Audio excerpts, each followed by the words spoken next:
రాష్ట్రాన్ని ఏలి మరి ఆయన చెప్పిందే వేదం అన్నట్టుగా నడిచిన ఇప్పుడు ఆయనకు మొత్తం అధికారం పోయి మరి అంటే ఒక ఆకాశం నుంచి ఒకటేసారి భూమి మీద పడేస్తే ఆయనకు మొత్తం ఒంట్లో ఉన్న ఎముకలన్నీ ఇరిగిపోతే ఏ పరిస్థితి ఉందో ఆ పరిస్థితిలో ఉన్నాడు. మళ్ళీ ఈ మధ్యలో పాపం చెల్లె బయటకు వచ్చింది. చెల్లె లోపల ఉన్న రోజులు కొంచెం హ్యాపీగానే ఉన్నట్టున్నాడు. చెల్లె బయటకు వచ్చినాక మరి ఏవో కొన్ని వార్తలు బయటకు వస్తూ ఉన్నాయి. మరి కాసేపు హరీష్ రావు కవిత ఒకటైందా ఎతాన్రని, లేకపోతే ఏదో కేసీఆర్ కవితకి ఏదో ఆమెకు ప్రముఖ స్థానం ఏదో ఇవ్వబోతున్నాడని, మరి కొంచెం ఈరోజు బీఆర్ఎస్ పార్టీ కొంచెం ప్రజల్లో చులకన కావడానికి కేటీఆర్ చేసే కార్యక్రమాల వల్ల కొంత పేరు పడిపోతుందని ఇటువంటి వార్తలు కూడా వస్తున్నాయి. మరి ఆ విధంగా కూడా కొంత మానసిక ఇబ్బందులు ఆయన ఉన్నాడేమో అని చెప్పి నేను అనుకుంటా ఉన్నాను. కనుక ఒక్కటే, మా ప్రభుత్వం ఎప్పుడు కూడా ప్రజల క్షేమం కోసం, ప్రజల అభివృద్ధి కోసం విద్య వైద్యం ఈ నాలుగింటిని, సంక్షేమము అభివృద్ధి విద్య వైద్యం ఈ నాలుగింటిని దృష్టిలో పెట్టుకొని మా ముఖ్యమంత్రి గారు ఈ సంవత్సర కాలం పూర్తి కావస్తున్న సందర్భంలో మీ అందరికీ కూడా తెలుసు 9వ తారీఖు వరకు కూడా ఈ తెలంగాణ సంబరాలు జరుపుకోవడం జరుగుతుంది.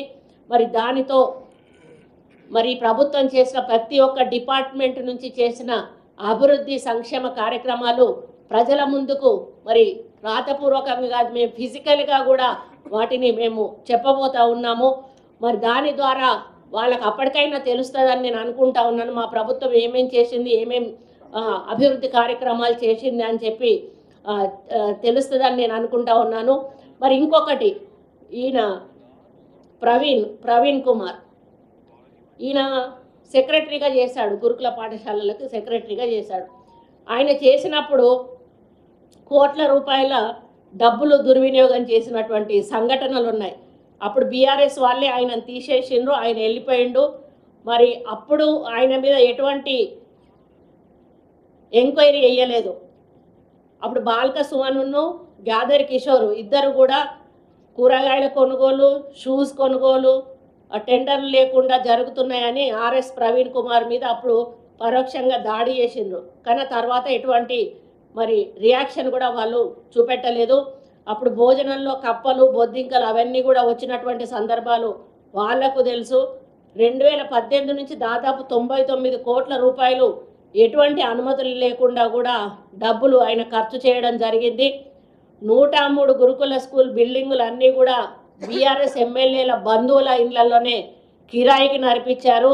మరి వాళ్ళకి ఎంత లబ్ధి చేకూర్చారో వాళ్ళకే తెలియదు. 1000 మంది స్టాఫ్ను ప్రభుత్వం అనుమతి లేకుండా రిక్రూట్ చేసుకొని నెలకు 9 కోట్లు ఇష్టారీతిన ఖర్చు చేయడం జరిగింది. వాళ్ళంతా కూడా ఆర్ఎస్ ప్రవీణ్ కుమారు అనుచరగణంగా ఉన్నారు. మరి ఆయన హయాంలో మధ్యవర్తులుగా చాలా పెద్ద ఎత్తున వసూళ్లు కూడా చేశారు. మరి వాటి సంగతి కూడా ఆ రోజు గత ప్రభుత్వం పట్టించుకోలేదు. కాంగ్రెస్ ప్రభుత్వం ఇప్పుడు ఏది చేసినా కూడా రూల్ ప్రకారం చేస్తూ ఉంది. అప్పుడున్న అవినీతిని ఎండగట్టి పక్కన పెట్టి ఇప్పుడు రూల్ ప్రకారం పోవడం వల్ల కొంత వాళ్ళలో కడుపు మంట మొదలైంది. అరే మేము తినే ఈ అవినీతి సొమ్మును మాకు దక్కకుండా చేస్తూ ఉన్నారని. అదే ప్రవీణ్ కుమారు రోడ్లు పట్టుకొని మరి దళిత బిడ్డగా నేను ఐఏఎస్గా రాజీనామా చేసి ఐపీఎస్ నుంచి నేను ప్రజలకు కోసం పోరాటం చేస్తా అని మరి ఊర్లు తిరిగిండు. మరి అదే ఆయన తిరిగేటప్పుడే నేను అనుకునేదాన్ని, ఒక ఐపీఎస్ ఆఫీసరు ఆయన మధ్యంతర వాలంటరీ రిటైర్మెంట్ తీసుకొని ఇన్ని డబ్బులు ఎక్కడి నుంచి ఖర్చు పెడతా ఉన్నాడు అని చెప్పి నేను అనుకునేదాన్ని.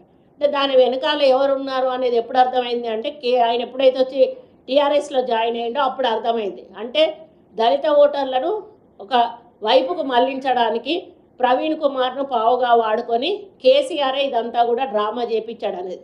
మరి కేసీఆర్నే తిట్టకుండా పొల్లు తిట్టి మళ్ళీ వచ్చి సిగ్గు లేకుండా టీఆర్ఎస్ పార్టీలో చేరి ఇప్పుడు జరుగుతున్న సంఘటనలన్నిటికీ కూడా కారణం ఆర్ఎస్ ప్రవీణ్ కుమార్ హస్తం ఉందని చెప్పి నేను నమ్ముతా ఉన్నాను.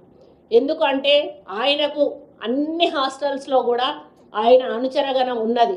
కొంతమంది ఆయన వర్గాలను ఏర్పాటు చేసుకున్నాడు.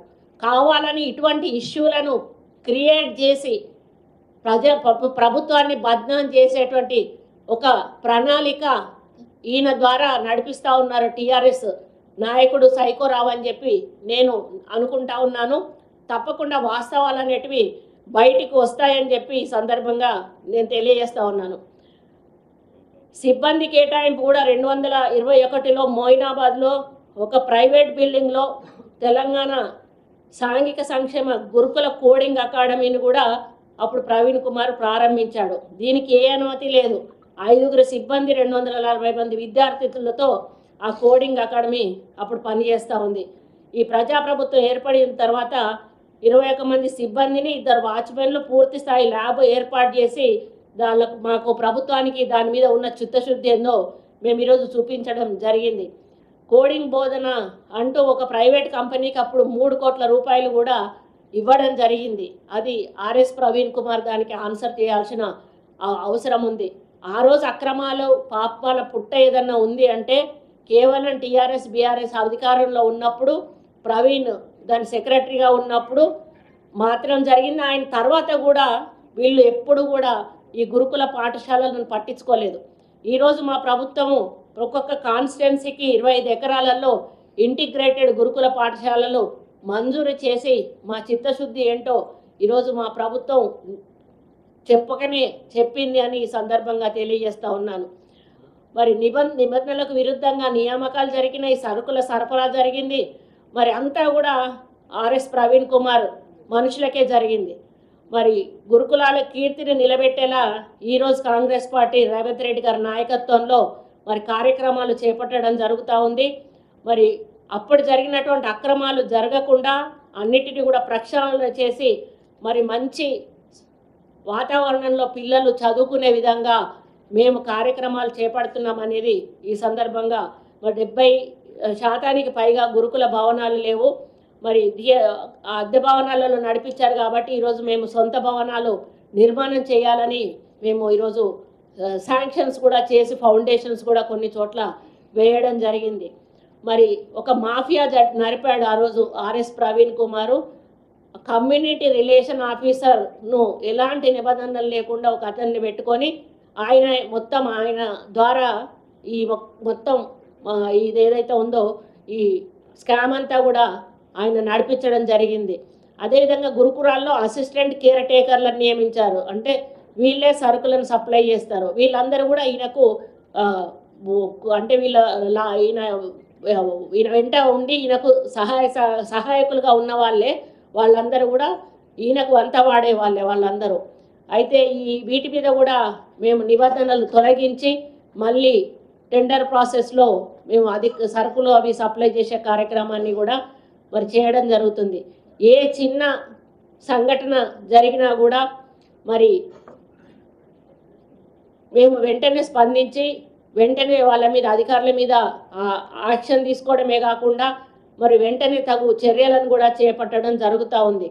మరి ఈ విధంగా గతంలో జరిగిన అన్యాయాలు అక్రమాలు జరగకుండా, దళారీ వ్యవస్థ లేకుండా, మరి ప్రభుత్వ డబ్బులు ఏదైతే పిల్లల కోసం మనం కేటాయిస్తూ ఉన్నామో అవి 1 రూపాయి కూడా దుర్వినియోగం కాకుండా మరి గురుకుల ఇమేజ్ దెబ్బతినకుండా ఉండాలని చెప్పి ఈరోజు మా ప్రభుత్వం వ్యవహరిస్తూ ఎన్నో మంచి కార్యక్రమాలు చేస్తూ మరి ఎందుకంటే నిరుపేద కుటుంబాల నుంచి వచ్చేటువంటి గురుకుల పాఠశాలల్లో చదివే పిల్లల భవిష్యత్తు బాగుండాలనేటువంటి లక్ష్యంతో మెస్ ఛార్జీలు కూడా మేము పెంచిన విషయాన్ని కూడా ఈ సందర్భంగా గుర్తు చేస్తూ ఉన్నాం.